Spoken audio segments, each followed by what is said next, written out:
네, 오늘 드디어 우리 대통령 선거 본투표일과 개표를 끝으로 대한민국 20대 대통령 선거 장기 레이스가 마침내 마무리가 됩니다.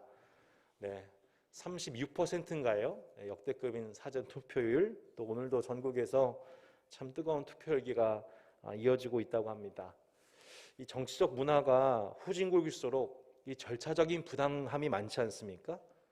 또 투표와 개표상에서 불우의 부정이 많습니다. 근데 대한민국 현대사 속에서 이 정직한 투표와 선거와 개표 문화 정착이 되고 이것이 원활하게 시행되고 있는 것 자체가 하나님 앞에 감사하지 않을 수가 없습니다. 오늘 투표를 통해 선출되는 20대 대통령과 함께 이 사회가 더욱 하나님을 기쁘시게 하는 그런 국가로 도약하는 은혜가 있기를 예수 이름으로 축복합니다. 아멘. 여러분, 성경에서 이 정치라는 개념이 어디에서 최초로 등장할까요? 정치라는 단어는 등장하지 않지만 창세기 1장을 보면 하나님이 이 세상을 다스리신다는 개념 속에서 정치를 생각해 볼 수가 있습니다. 온 세상을 하나님께서 창조하셨습니다. 온 세상을 하나님이 풍성케 하셨습니다. 여섯째 날 하나님이 그 백성된 아담에게 인간에게 그 모든 풍성함과 부유함을 베풀어 주시지요. 그리고 인간으로 하여금 하나님과 하나님이 지으신 세계를 찬미하고 감탄하며 그 다스림의 그 결과로서 하나님을 예배케 하셨다. 이것이 굳이 얘기하자면 하나님의 다스림, 하나님의 정치인 것입니다. 왕이신 하나님, 너무너무 좋다. 나는 그 나라 백성 된 게 너무너무 좋다. 이것이 하나님의 다스림이었던 것이죠. 하나님은 더불어서 인간으로 하여금 이 세상을 다스리도록, 이 세상을 정치하도록 축복하셨습니다. 그죠? 하나님께서 인간에게 복을 주시며 생육하고 번성하라, 땅에 충만하라, 생명 있는 모든 것들을 다스리라. 하나님께서 에덴 동산을 창설하시고 아담을 그곳에 두셔서 그것을 경작하며 지킬 수 있는 권한을 인간에게 부여하셨던 것입니다. 인간으로 하여금 하나님의 세계를 다스리는, 정치하는 존재로 부르셨던 것입니다. 여러분, 하나님께서 저와 여러분에도 그렇게 하나님 지으신 세상을 다스리는 존재로 축복하셨음을 믿으시기 바랍니다. 아멘. 자, 그런데 이 하나님의 다스림에서 떠난 결과가 뭐예요? 인간이 하나님의 다스림에서 벗어나는 사건이 선악을 알게 한 나무의 사건이었죠. 하나님의 다스림을 거부한 그 결과 인간이 여러분 자연과 피조물을, 세계를 잘 다스렸습니까? 에덴을 잘 다스렸나요? 그렇지 못합니다. 하나님의 다스림을 떠난 그 결과, 인간이 자연을 다스리지 못한 그 결과가 지금 우리에게 돌아왔습니다. 그게 뭐예요? 코로나죠. 이화여대 석자 교수이신 최지선 교수님께서 이런 진단을 내리셨습니다. 옛날에도 스페인 독감이 있었다. 홍콩 독감 있었습니다. 근데 이건 세기에 한두 번 있을까 말까 했어요. 그런데 21세기에 들어와서 사스, 메르스, 코로나, 돌연변이 이런 것들이 우주순처럼 좀 나오고 있습니다. 이게 한 1, 2년, 2, 3년 이런 식으로 주기적으로 바이러스가 출현하는 희한한 세기가 되어버렸다. 이게 무슨 뜻인가요? 더 이상 자연 생태계가 인간의 많은 인구들을 감당하기 어렵게 되었다는 것을 반증하고 있습니다. 단순한 인구수만이 아니라 기업과 인간의 문화적인 탐욕으로 말미암아 생태계를 파괴한 그 결과의 대가를 결국에는 인간이 대가를 치르고 있는 것을 저희가 지금 코로나를 통해 3년째 뼈저리게 경험하고 있는 겁니다. 다스림, 정치가 잘못되면 결국엔 그 피해가 누구에게 돌아오게 되나요? 인간이 그대로 받습니다. 인간이 자연을 제대로 다스리지 못한 그 결과를 인간이 그대로 받습니다. 여러분, 그 다스림이 어긋나기 시작하면 이렇게 큰 문제가 발생되어지게 되고, 특별히 가장 먼저 타격을 입는 것은 늘 가장 연약한 자들입니다. 오늘 시편 말씀 72편 말씀은 타이틀이 뭐라고 되어 있습니까? 솔로몬의 시라고 되어 있습니다. 솔로몬의 시라고 나와 있고 맨 마지막에 보면 20절에 어떻게 끝납니까? 이새의 아들 다윗의 기도가 끝나니라 라고 하면서 이 시편 전체 5권 중에 2권의 마무리가 다윗의 기도로 끝나는 것을 보게 됩니다. 이 시편 70편 말씀은 솔로몬의 시요 솔로몬의 기도입니다. 근데 이 마지막은 다윗의 기도로 끝났다라는 것을 보아 아마도 솔로몬은 다윗의 영향을 받아서 그 아들로서 이 시편을 배웠다는 것을 짐작해 합니다. 어떤 기도를 하고 있습니까? 1절에서 이렇게 기도하고 있습니다. 여러분 1절 말씀만 같이 한번 읽어볼까요? 하나님이여 주의 판단력을 왕에게 주시고 주의 공의를 왕의 아들에게 주소서. 아멘. 아마 다윗이 솔로몬을 붙잡고 자신의 아들 된 자신의 왕위를 계승할 또 다른 두 번째 왕인 솔로몬을 위해서 아마 이렇게 기도하지 않았을까요? 솔로몬이 그 아버지의 기도를 따라 이렇게 기도하는 겁니다. 주의 판단력을 왕에게 주시고 주의 공의를 왕의 아들에게 주소서. 여러분 사울, 다윗, 솔로몬 그리고 열왕들 이렇게 이스라엘의 왕정 시대가 시작되면서 왕에 대한 관심과 기도도 더욱 깊어질 수밖에 없었겠죠.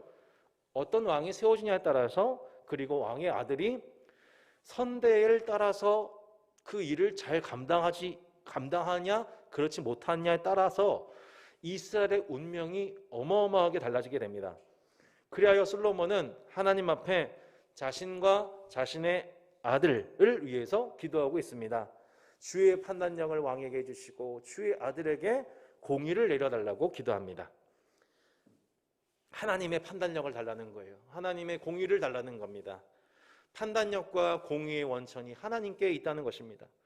여러분 한 나라를 다스리는 왕은 그야말로 인간일 뿐입니다. 철저하게 하나님 의존적인 존재입니다. 왕에게 왜 주의 판단력과 주의 공의가 필요합니까? 2절부터 4절 말씀해 보면 솔로몬이 이렇게 얘기합니다.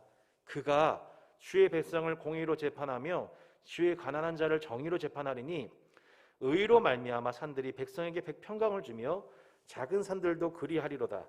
그가 가난한 백성의 억울함을 풀어주며 궁핍한 자의 자손을 구원하며 압박당하는 자를 꺾으리로다. 아멘.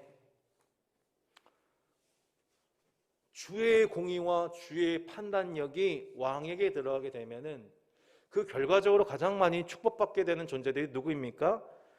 가난한 자입니다. 가난한 백성의 억울함이 풀려지게 됩니다. 궁핍한 자의 자손을 구원하며 압박당하는 압박에서 풀려지게 됩니다. 오늘 본문에서 계속 반복되고 있는 단어가 뭐냐면 이 공의와 정의라는 단어입니다. 하나님의 정치, 하나님의 다스림의 두 기둥이 뭐냐면 공의와 정의입니다. 공의와 판단력입니다. 여러분 공의란 무엇입니까? 바른 관계를 맺는 것을 의미합니다. 저 사람 참 공의롭다 할 때 그거 무슨 뜻이냐면 저 사람 참 이 모든 관계 속에서 참 의로워, 바른 관계를 맺고 있어, 적절한 지혜가 있어. 하나님과 인간 사이의 바른 관계, 하나님은 인간을 사랑하시고 인간을 섬기심으로 그 공의를 맺으세요. 그리고 인간도 하나님과 더불어서 하나님을 사랑하고 그분의 뜻을 섬기면 그게 바른 관계인 것이죠. 마찬가지로 인간관계 속에서도 그렇게 공의를 행하는 것입니다. 남편과 아내 사이의 공의, 부모와 자녀 사이의 공의, 친척과 이웃 그리고 가난한 이웃들에 대한 공의, 이렇게 바른 관계 속에서 바른 행동하는 것을 우리가 공의롭다라고 하죠. 피해를 준 이웃에게 보상을 하는 것 공의롭다고 합니다. 더 나아가서 정의란 무엇입니까? 형제와 이웃에 대한 바른 판단력을 갖는 것. 그러니까 바른 판단력을 갖는 거예요. 바른 판단력을 갖는 것. 바른 마음을 품는 거예요. 그러니까 궁핍한 자를 보면 어때요? 불쌍해요. 배고픈 사람이 있으면 어떻게 해요? 밥을 해줘요. 억울한 자가 있으면 얘기를 들어주고 그거를 풀어주기 위해서 도와줘요. 원한을 풀어줍니다. 압박당한 자가 있으면 그 굴레에서 벗어나게 돕는 것, 이걸 뭐라고 하냐면 정의라고 합니다. 형제와 이웃에 대해서 공감하고 그 사람을 위해서 공감해 주는 것, 함께 행동하는 것, 이걸 정의롭다고 합니다. 이렇게 정의와 공의로 충만한 왕이 나라에 세워지게 되면 백성들에게 누리는 복에 대해서 12절로 14절 말씀에서 한 번 더 노래합니다. 12절로 14절 말씀 한번 읽어보시기 바랍니다. 시작. 그는 궁핍한 자가 부르짖을 때 건지며 도움이 없는 가난한 자도 건지며 그는 가난한 자와 궁핍한 자를 불쌍히 여기며 궁핍한 자의 생명을 구원하며 그들의 생명을 압박과 강포에서 구원하리니 그들의 피가 그의 눈앞에 존귀 여김을 받으리로다. 아멘. 뭐라고 나왔습니까? 그들의 피가 그 왕의 눈에 존귀 여김을 받는데요. 그들의 피는 누구입니까? 궁핍한 자, 가난한 자, 압박과 강포를 당하는, 폭력을 당하는 자들입니다. 이들이 피를 흘려요. 사회생활 하다가 피를 흘려요.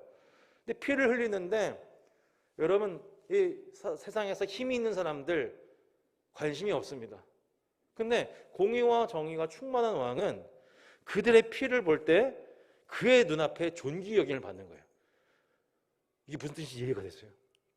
그 억울한 피, 억울한 사연을 보면서 공의와 정의가 충만한 왕의 눈은 그 사람을 향해서 넌 참 존귀하다.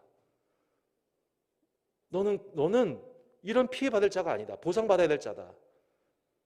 라는 공의와 정의가 충만한 왕을 통해 하나님의 신적인 다스림이 나타난다는 겁니다.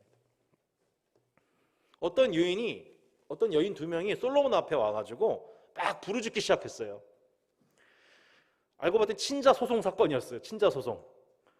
여기 네 자녀가 있는데 양쪽의 여인이 다 자기 친자라는 거예요. 구분을 못하고 있는 거야, 다들.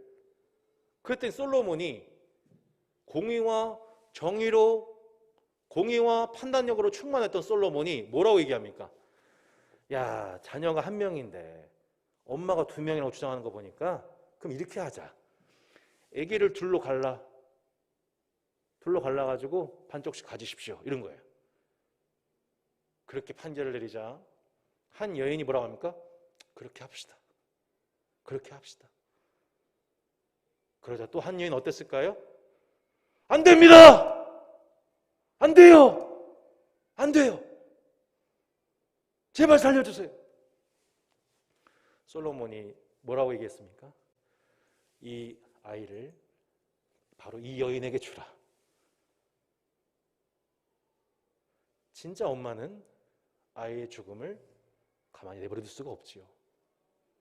솔로몬이 딱 한 번에 그 시험으로서 누가 진짜 엄마인지를, 누가 진짜 피 흘릴 자인지를 단번에 지혜로서, 공의와 정의로서 판단을 내렸어요.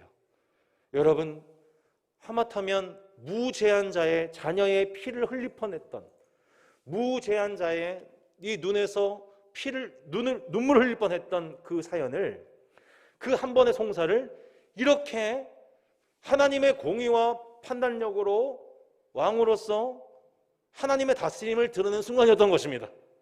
그러자 당시 온 이스라엘이 누구를 찬양하냐면 하나님을 찬양합니다. 우와, 우리에게 이러한 왕이 나타났다. 이렇게 공의와 정의로 충만한 왕이 드디어 나타났다 하면서 온 세상이 하나님을 두려워하게 됩니다. 하나님을 섬기게 됩니다. 여러분, 대한민국 가운데도 이러한 선한 정치 지도자들이 많아지게 되기를 예수 이름으로 축원합니다. 아멘.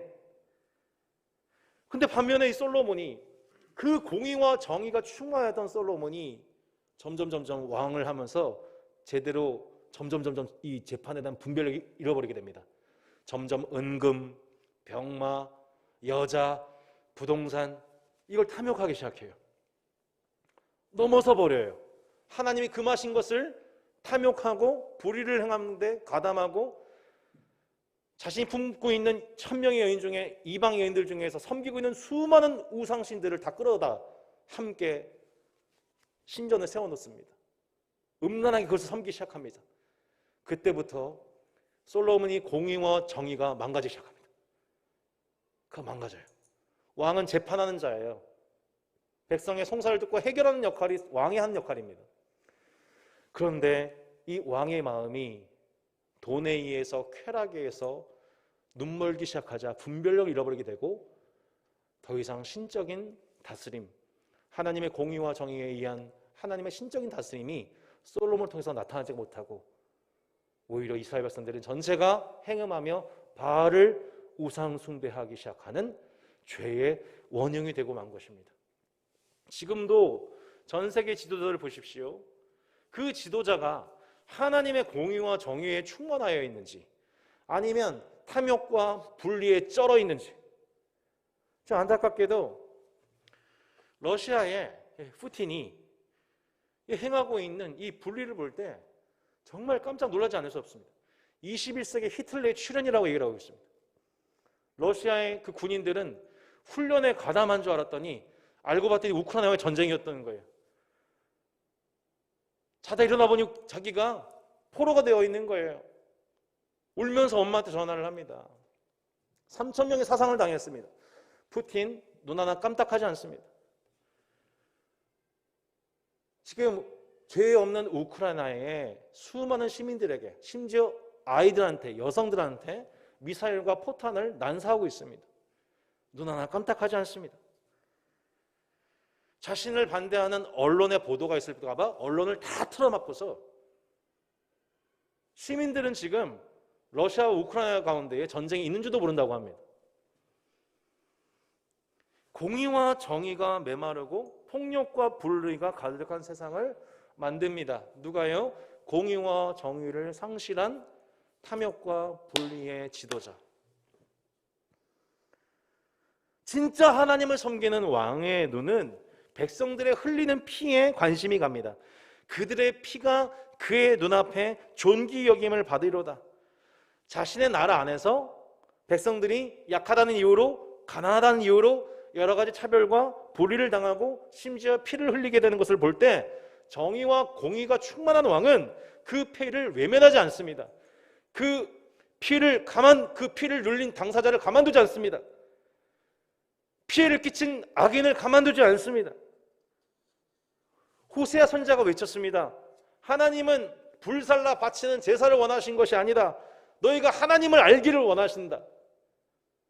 여러분, 하나님은 어떤 분이세요? 예레미야가 얘기했습니다. 가난한 사람과 억압받는 사람의 사정을 헤아려서 처리해 주는 것, 이것이야말로 하나님의 마음을 아는 것이다. 너희가 함께 관계하고 살아가고 있는 이웃 중에 가난한 자, 곰핍한 자, 고아와 과부와 나그네 객들, 이들의 속사정을 이해해주고 그들과 함께 공감해주고 그들의 피를 치워주는 것, 그게 하나님을 아는 것이다라고 얘기했습니다. 아모스는 얘기했습니다. 공의가 물처럼 흐르게 하라. 정의가 마르지 않는 강처럼 흐르게 하라. 이것이 하나님의 뜻이라고 얘기했습니다. 하나님께서는 하나님의 공의와 정의가 강같이 흐르는 사회를 위해서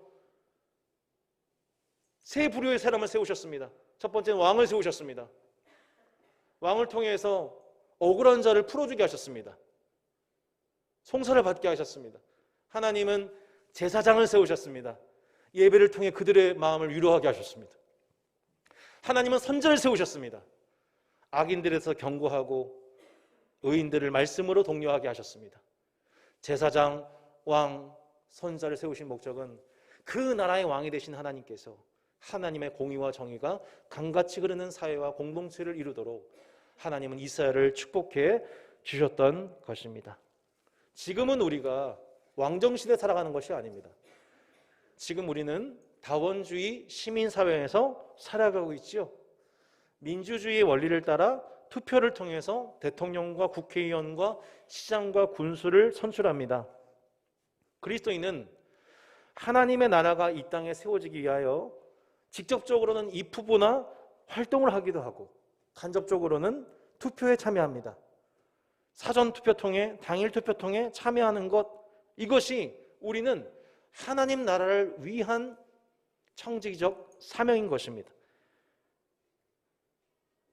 오늘 함께 기도할 때 우리가 무엇을 해서 기도해야 될까요? 하나님, 이번 투표가 공평하고 정직하고 투명하게 이루어지게 하여 주십시오. 또한 신인 대통령에게 하나님의 판단력, 하나님의 공의를 부어 주시옵소서라고 기도하는 오늘 수요 예배 되기를 소망합니다. 여러분, 이러한 이스라엘의 왕을 향한 기도는 단순히 이스라엘 한 민족의 복과 번영 그 자체에만 머물러 있질 않아요. 우리가 대한민국 대통령을 선별해서 잘 세워야 되는 이유는 뭐냐면, 첫 번째는 우리 국내의 그 대통령 관할에 속하는 백성들, 특별히 가난한 자, 궁핍한 자, 압박당한 자들의 자유를 위해서입니다. 하나님 나라가 한 세속 국가 가운데에 영향을 주기 시작하고 공의와 정의가 한 사회 가운데 흐르기 시작하면 그 축복이 어디로 흘러가게 됩니까? 7절로 11절 말씀을 읽어보겠습니다. 7절로 11절의 말씀을 같이 한번 읽어보겠습니다. 그의 날에 의인이 흥왕하여 평강의 풍성함이 달이 더할 때까지 이르려다.